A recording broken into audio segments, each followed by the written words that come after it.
With me now in the studio is the Deputy Leader of Reform UK, Richard Tice. Good morning. What a weekend you've had, Richard. OK, so let's get stuck into this. Did you release that statement about Rupert Lowe because he had fallen out with Nigel Farage and been critical about him in an interview with Andrew Pearce? No, far from it. In fact, if anything, the opposite is true. Look, first of all, it's a great shame because, we've been doing so well and, Rupert's been doing some great work on particular issues that are of real importance to many people. Because unfortunately, there are serious allegations of bullying by two separate women that have been made to the parliamentary authorities, which he denies. That is a question of fact. And then quite appropriately, our chairman Zia Youssef, who's been working incredibly hard, he made the decision that actually the responsible thing to do was to launch an independent investigation by a KC, which was launched at the end of February. Yes, but hang on, you've asked me a question, let me answer. Right, the independent investigation, Rupert was told about that at the end of February, sometime before this interview appeared. So the timing might look coincidental, but it's actually the opposite, Camilla.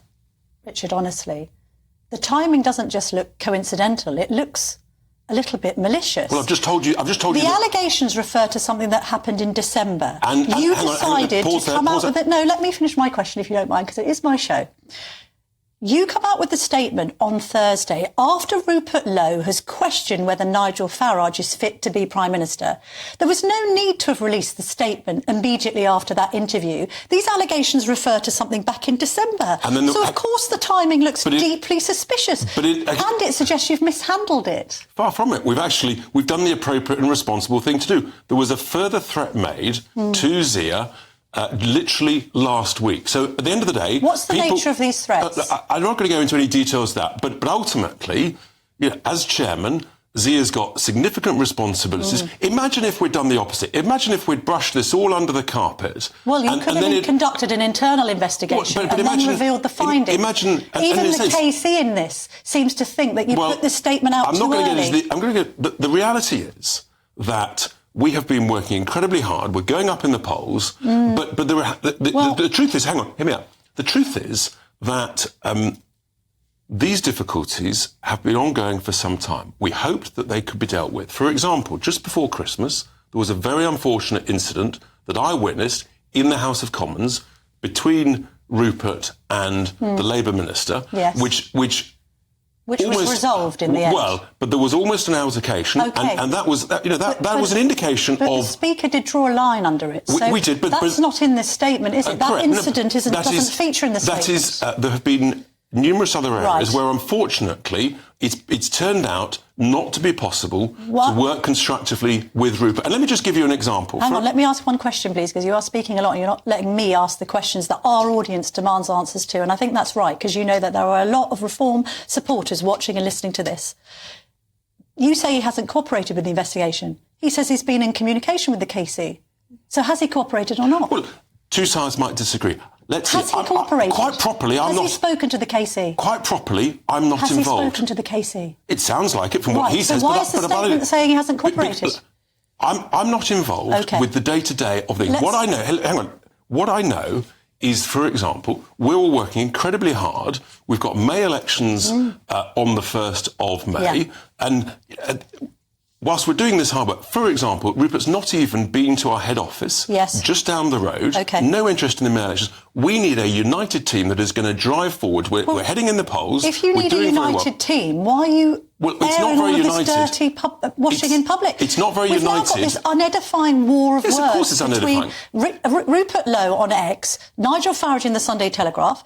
It looks amateurish. You're meant to be a professional party. Are you a party of grievance or governance? We are a party with the right policies to save this country. On things like mass immigration, on scrapping net stupidity. Hang on. Of you, and you're fighting like rats in a sack. How on earth is Nigel Farage going to command hundreds of MPs, which is your aspiration for the next general election, if he can't keep 4 MPs in check? Because the truth is, we're working incredibly hard. We're going to work the hardest over the next 4 years. We're going to have the best candidates and the best policies. You're working hard. And that starts on May the 1st this year. Then it goes into the devolved nation elections next year. And we're going to prove it by results. There's That's a what we're history focused here, though, on. isn't there? Because Rupert Lowe isn't the first person to complain about the one-man band nature of reform, Nigel Farage having a huge ego, this idea that he's got a kind of messiah complex. That's also affected you because you were the leader of reform, you get pushed aside, Nigel Farage comes back. You've got to be honest that bred resentment within the party. I know it has, because I've got good sources close to reform. Completely opposite. I was delighted and thrilled. Opposite.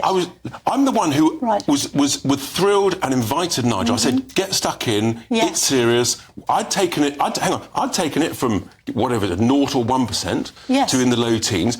I knew that Nigel could drive it forwards. Without Nigel, none of us would have been elected. Okay, and let's be clear. Let's look at where you wouldn't under have been Nigel's elected without Nigel Farage. Oh, I think it would have been. It would have been Boston and Skegness. I think it would have been really that much harder. Because you are we all putting know your seat's victory down to Nigel Farage, the growth even that though we you had, were leader of the party. Well, during the election campaign, What? no, the point is that Nigel helped drive the awareness and growth of the party, and that's fantastic. And look at where we've grown to. Why does he keep on falling out with people? He's falling out with Rupert Lowe, he's falling out with Ben Habib.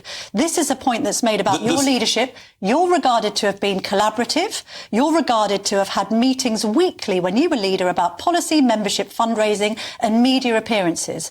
Conversely, Nigel Farage doesn't have any meetings. You don't have a shadow cabinet. Nobody is an official spokesman for different policy roles.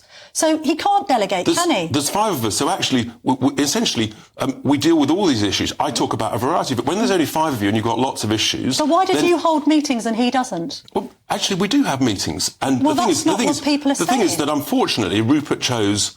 not to go to head office, not to attend some of these meetings. The rest of us have been, we've been very involved. That's the reality. The focus now is on driving this growth forwards. That's what we're united about. That's what we're going to continue to do, and we're going to continue to succeed. And here's an example. Just yesterday, in my constituency, walking around, greeting people, not a single person mentioned it. Coming back on the train, not a single person mentioned it. Do you know why? Because people want us to succeed. They want us to save this country. They want us to drive forward with the right policies that will make people better off. People might be questioning whether you can save the country if you can't even save yourselves. This has been utterly unedifying for reform. Of course, it's not Plan A. I've said it's sad, and it's unfortunate, but much better to deal with things early doors than to brush it under the carpet and hope it goes away. If Rupert Lowe is exonerated by the inquiry, will he be allowed back into the party? Let's see what happens. He claims he's innocent. If he's exonerated, will he be allowed back into reform? You have to be able to work with people. You have to be a team player, okay? And it's a simple question, and I know you're good at answering questions, Mr. Tice. If he's exonerated, is he welcome back in reform? Well, the whip has been withdrawn, and we want team players that will unite. Question. I am actually. The whip has been withdrawn, and that should be the assumption. We're driving forwards. We're not holding back. We've got a job to do. We've got hundreds of seats to win in May. We're not going to be distracted by this noise. Okay. And do you know what? I don't think the British people will be either. Can we talk about Nigel Farage's ego? Has he been drinking too much MAGA Kool-Aid? Is he too close to Donald Trump to be objective? Because his popularity rating has actually dropped, according to YouGov, by 9 points since he didn't back Zelensky and Ukraine. Now, you came into this studio last week and you very much said, I've always been backing Ukraine. I've spoken in the House a number of times about the horrific situation that President Zelensky has had to deal with over the course of the last 3 years. Nigel Farage has been comparatively silent on that issue, and it's cost reform, hasn't it? I don't think so, because George, a poll out... You don't think so? Well, there's a poll out yesterday, Camilla, showing that we've gone up 1, and we're 7 points ahead of the Tory. But he isn't in line with the consensus on Ukraine, is he? Two-thirds of British adults support President Zelensky over President Trump. That includes 66% of Reform voters. He can't claim to be the people's politician if he's against the consensus. And this could be because he's too close to Trump to be objective. No, I think that I think it's the opposite. I think what we have stood rock solid with Ukraine. We have, as I said on the programme last week, been rock solid behind the challenges that President Zelensky... Nigel Farage has been rock solid behind Ukraine. We at Reform... The point is... Why are you saying that? He hasn't been. No, look, at the end of the day, Nigel, quite rightly, as have I, have said the ultimate objective has to be a lasting peace with strong, robust security guarantees. But he hasn't been rock solid behind Ukraine, and that's the problem. I'm sorry, Camilla, that's completely wrong. You're saying that Nigel Farage has been rock solid behind Ukraine. We've always said... What, when he was praising Putin as a great leader, when he was talking about the Russian bear being poked by the expansion of the European Union and NATO? Patently not the case. Nigel and I have been rock solid that Putin is the aggressor, he is an evil dictator, and Ukraine has been illegally invaded, and we've got to do the best we can to get a lasting peace with strong security guarantees. That's the critical... All the noise around how you get there, we quite rightly said, the scenes in the White House was regrettable and unfortunate. Regrettable, he called it a spat. He didn't make any criticism of the US president when he called President Zelensky a dictator. Literally. He didn't criticise him for that. Is he objective enough on Trump? Yes or no, Nigel Farage? Here's the point. Do you know what, actually? Is he? Here's the point. No, I'm asking a question. Yeah, and I'm answering it.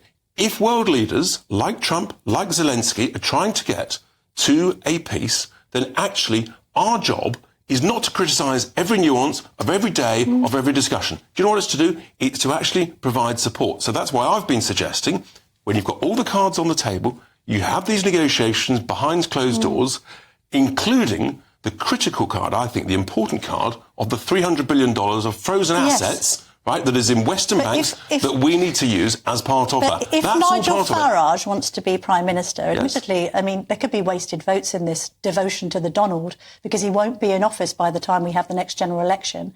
But people expect him to be objective about the US president, not be a president's poodle. And that's why he said that what went on in the White House was regrettable. Right. But the thing is not to focus on that, is focus on the objective. Focus on the key target, which is an enduring peace, and Nigel has spoke at length about security guarantees. Final question. What are the names of the two councillors who have defected to Reform in Glasgow, Mr Tice? John Gray and Ross Lambie. And which councils did they belong to Renfrewshire and South Lanarkshire. It was great. I was under a lot of pressure. There was a lot going on, including the Rupert situation. And sometimes you can't quite get it always right. And I apologise for that. I was caught out. You have taken one for the team today in doing the broadcast round after a difficult morning, so I do genuinely appreciate your time, and thank you for answering all of my questions. Well, thank you very much to Richard.